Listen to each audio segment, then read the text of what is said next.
Well, first responders and local governments in Missouri will now get some big help tackling the enormous costs of battling COVID-19. Well, President Trump's approved a disaster declaration for the state. KBC 9's Martin Augustine walks us through what this means. Governor Mike Parson asked for this on Tuesday. So now with President Trump giving the go-ahead to this disaster declaration, federal dollars can come into cities such as Kansas City to help pay the bill on this coronavirus fight. Now, in addition to reimbursing some costs to state and local governments, nonprofits can be part of this equation too, as well as costs related to providing protective measures for first responders. In a statement, Governor Parson says we will continue to pursue every way possible to deliver additional resources to protect the health of Missourians and promote long-term recovery.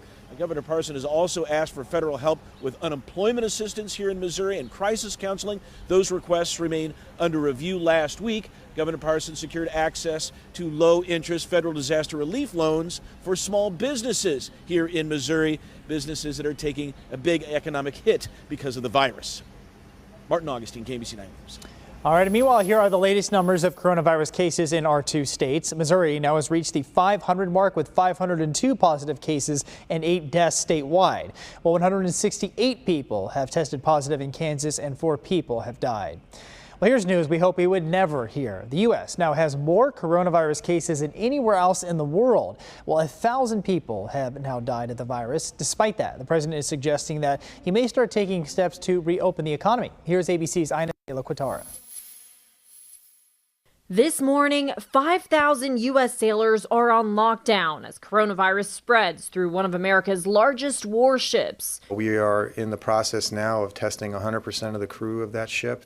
At least 24 crewmen aboard the USS Roosevelt testing positive. The danger here is that the whole crew becomes infected and the ship is not able to carry out its duties. So a large part of the U.S. military might in the Pacific could be tied up pierside for weeks. This as the Navy sends 2 hospital ships to New York and L.A., FEMA promising more life-saving and much-needed supplies.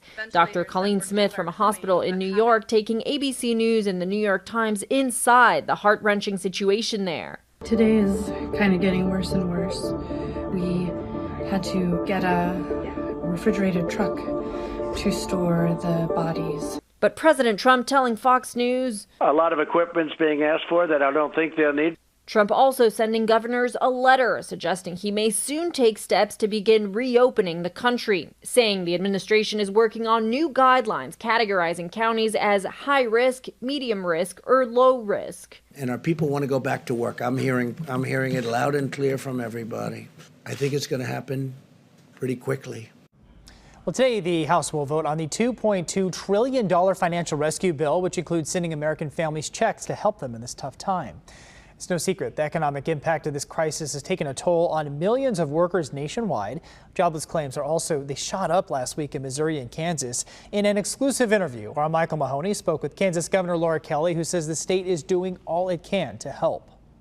We are trying to ramp up our unemployment call lines and the website and whatever else to handle the volume. We don't expect it to go down anytime soon. Governor Kelly says getting medical supplies is still very much a problem. The state almost ran out of coronavirus testing kits last weekend. Well, meanwhile, at 8:39, a high school senior from Italy who was supposed to be spending a year here in Independence, Missouri, is heading home months early, but it's not without a proper goodbye from her new friends and family. We all came to tell you bye. Love you, Alicia. Bye. Bye.